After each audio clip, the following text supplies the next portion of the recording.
Yo, it's a real tough day to be a Fed out here today because we got some good news for a change. Quite a good swath of feel-good information. First and foremost, we're going to be seeing that affidavit tomorrow. Yeah, no, tomorrow at noon. Noon Eastern time, I guess, so that'd be 10 o'clock for me. So, yeah, we're going to be going through that, breaking it down. I don't know how long it's going to be. Don't know if we have any real information on that. But, yeah, anticipate that for the final video of the day tomorrow because it's going to be juicy. I'm looking forward to it, and this is just the beginning of the good information that's out there right now, and we even got something to tag on to this as well. Stick around for that. First and foremost, though, the affidavit that convinced a judge to approve a search warrant for former President Donald Trump will be unsealed by August 26th at noon, the judge said on Thursday. So it could just drop in the middle of the night. At worst, it'll be out on noon or at noon tomorrow. So stay tuned, I guess. A U.S. magistrate judge, Bruce Reinhart, said he reviewed redactions of the affidavit proposed by the government and found they were proper. Okay, so I guess we're going to see what he interprets as being proper, because he knows all of the information. He's seen the unredacted version, obviously, because it got him to sign off on it. So we're going to see what it looks like. I find that the government has met the burden of showing a compelling reason / good cause to seal proportions of the affidavit because disclosure would reveal, number one, the identities of witnesses, law enforcement agents, and uncharged parties. Okay, yeah, that's all standard practice. Number two, the investigation strategy, direction, scope, sources, and methods. Okay, that's where they could be taking some liberties here. Okay, and number three, grand jury information protected by federal rule of criminal procedure. Very interesting, because they are currently convening a grand jury panel for the tax investigation in the case against the Trump Corporation in the Southern District of New York, if I do recall correctly, because that encapsulates Manhattan. So, yeah, that would be correct. So it looks like they're looking for classified information and then also tax documents for another investigation that's going on right now, theoretically, potentially. Interesting. I just have a little bit of a hang-up there on the second point, the investigation strategy, direction, scope, sources, and methods. That could have a whole bunch of redactions in there, depending on the interpretations that's out there. We won't have long to see, I guess. Based on my independent review of the affidavit, I further find that the government has met its burden of showing that its proposed redactions are narrowly tailored. We'll see. Mark this down, okay? Just put a little pin in that one. We might review that tomorrow. Well, we're going to review the affidavit tomorrow, unless it's like 3,000 pages. Then we'll review some of it, most of it. Anyways, burden of showing that it proposed redactions are narrowly tailored to serve the government's legitimate interests, okay, in the integrity of the ongoing investigation, at the least onerous alternative to sealing the entire affidavit.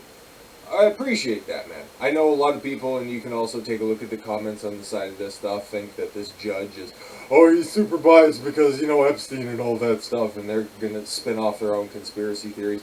But I think, okay, at least the way that I put this forward, I've been pretty measured in my approach.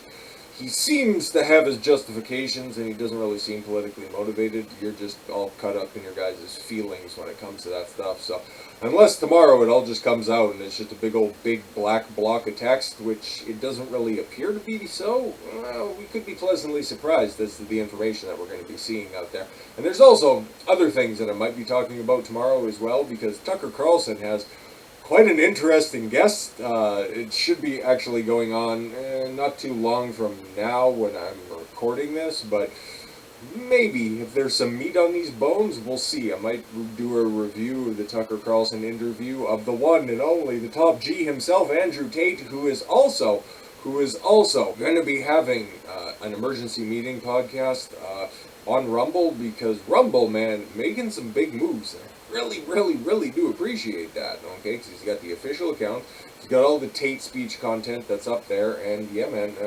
continuing to move forward. It's like I said, there's a lot of big fucking W's that are out there. And then here's, okay, because if we're going to be taking all these W's that are out there, okay, some good platforms that are popping up and information being released to the public, somebody's got to hold this L. And it's the FBI, 100%. New whistleblower claims FBI leader delayed Hunter Biden investigation, according to Senator Ron Johnson. He's onto something here, because we might know who that whistleblower is. It's, oh boy, stay tuned. Another FBI whistleblower came forward to say that the FBI delayed its investigation into Hunter Biden's laptop hard drive, according to Senate Republican this week. When did he make this statement? He said he's seen this today. Senator Ron Johnson, one of the leading investigators into Hunter Biden, yes, him and, I don't know, it wasn't Chuck Grassley, it might have been Mike Lee who filed the petition. It was one of the good Republicans that are out there, okay? Not one of the fence sitters, at least as far as I can remember, but they were the ones that have been on the case when it comes to this. Sent a letter to the Department of Justice Inspector General Michael Horowitz Tuesday about the latest whistleblower claims. Whistleblowers have recently contacted my office to share serious concerns about the FBI's handling of Hunter Biden's laptop. Come on, they've had the investigation open since 2019, and so far the only thing that's been kicked about is some tax investigation, and that trial is, I don't know, like, what is this, like a months-long trial at this point? Like, they haven't got to the bottom of it already? Like, Christ almighty, we've independently seen what's on his laptop. Wouldn't you think that the FBI, if they were doing their due diligence, would have been able to connect a few more dots, considering all the resources they had? I'm just, spitballing out here, but anyways, whistleblowers have recently contacted my office. Already read that, don't care. Adding that FBI leaders at the local level told employees that you will not look at the Hunter Biden laptop when they discovered it at the Delaware computer repair shop in 2019. The new claim alleges that the FBI did not begin to examine the contents of Biden's laptop until after the 2020 presidential election, potentially after the FBI obtained the laptop in December 19. Big shocks when it comes to that. Wow. The whistleblower also allegedly said the leadership essentially said that the employees are not going to change the outcome of the election again. Oh, remember how I've prognosticated about 2016's election, 2020's election, okay, and how they are way too much similar than they are dissimilar. You can take a look at the results of everything and come to your own conclusion. But I've opined on the fact that the Democrats somehow just kind of took the foot off the gas. They weren't taking Trump seriously.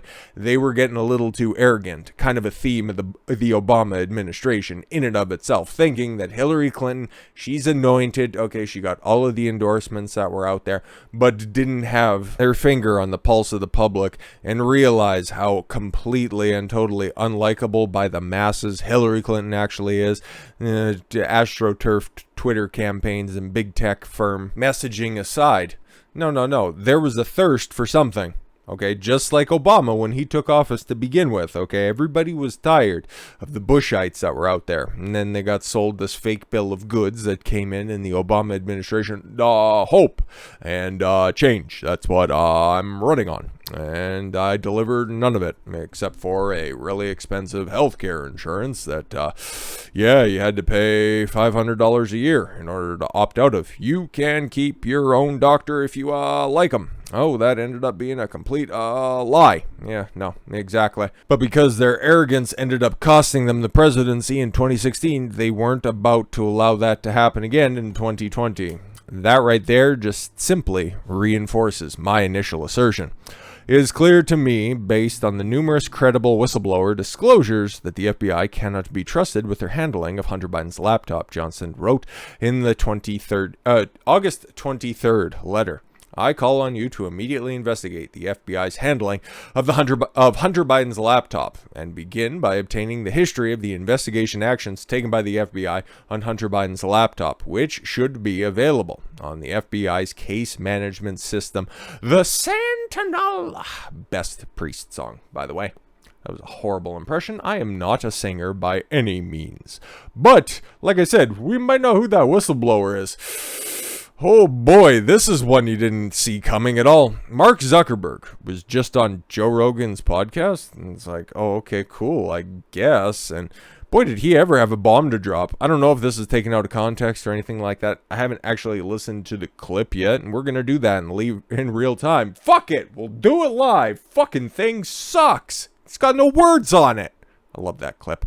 Anyways, Zuckerberg says Facebook limited distribution of Hunter Biden's laptop story based, oh boy, on a general request from the FBI. I'm waiting for tomorrow or even within the next couple of minutes of every single fact checker to come out there and say, well, actually, Mark Zuckerberg is an android and he hasn't got his new up-to-date programming in order to run cover for the FBI. Boy, it's a terrible day to be a fucking Fed, but let's just go ahead and listen to this, because I haven't, and maybe I'll just turn it down so you guys don't get a fucking terrible echo on top of this, because, like I said, we do it live, but I want to hear it as well. How do you guys handle things when they're a big news item that's controversial?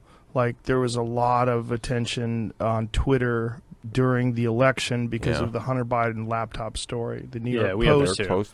Yeah, so you guys censored that as well? Yeah, very much so. So we took a different path than Twitter. I mean, basically, the background here is the FBI, I think, basically came to us, some folks on our team, and was like, hey, wait a minute.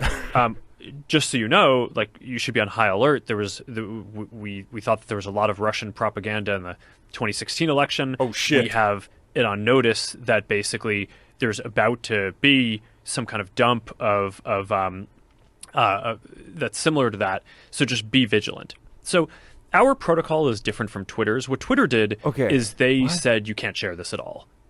We didn't do that.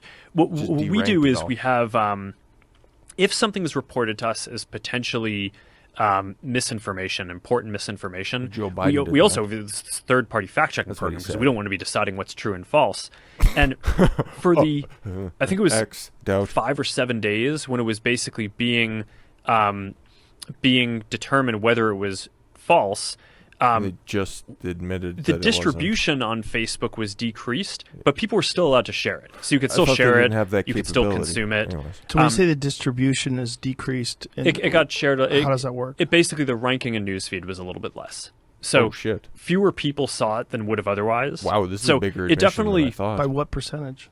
I don't know off the top of my head, but it's meaningful. But I mean, basically oh fuck, what else can they do that for? A lot of people were still able to share it. We got a lot of complaints that was the case. Obviously this is a hyper-political issue, so depending on what side of the political spectrum, you either think we didn't censor it enough or censored it way too much. But we weren't sort of as black and white about it as Twitter. We just kind of thought, hey, look, if the FBI, which I still view as a legitimate institution in this country, it's very professional law enforcement, they come to us and tell us that we need to be on guard about something, then I want to take that seriously. Did they specifically say you need to be on guard about that story? I understand. No, I don't remember if it was that specifically, but it basically fit the pattern. Except for it didn't. But remember, during the presidential debates, Joe Biden said, a bunch of heads of security said it was Russian disinformation, including Mitt Romney. I got a fucking steel trap for a memory when it comes to certain things. The rest of the shit I don't really fucking care about. But wow, man, that was a huge fucking admission. Facebook, and I guess Meta at large, has the ability to just simply, on a whim, whoever desires it, can just derank stories. We always philosophized on that being the case, but there was a standard admission. And speaking specifically about Hunter Biden's laptop, because he didn't say it, he didn't say it specifically that it was the laptop, but that was the thing that was going on there throughout the time when everything was getting deranked, and Facebook did that with that specific story with the link to New York Post. Wow, man. But again, I'm sure the truth and actually the disinformation board just got nuked from orbit. Thankfully, it's officially been disbanded, so you don't have to worry about that anymore, at least for a couple of weeks. But yeah, that is also kind of reminiscent of that New York Times, that's just Time Magazine piece where they said that they fortified the election. They're being brazen with this. That is wild, my guy.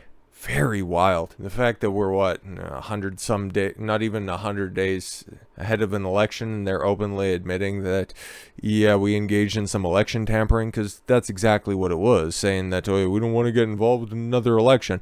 Pair that with what Ron Johnson was talking about, and I think he's going to be pretty busy over the weekend. And Mark Zuckerberg's handlers out there, whoever's running the Tyrell Corporation now, yeah, they're going to have a bone to pick with him. What a wild day. What an absolute wild day. And hey, man, tomorrow with that affidavit coming out is only going to get fucking creepier. So brace for impact on that one. So with all that said, thank you all very much for the gift of your time. I've been Don Consuelo. I want you to follow your gut and get after it. Take care, everyone.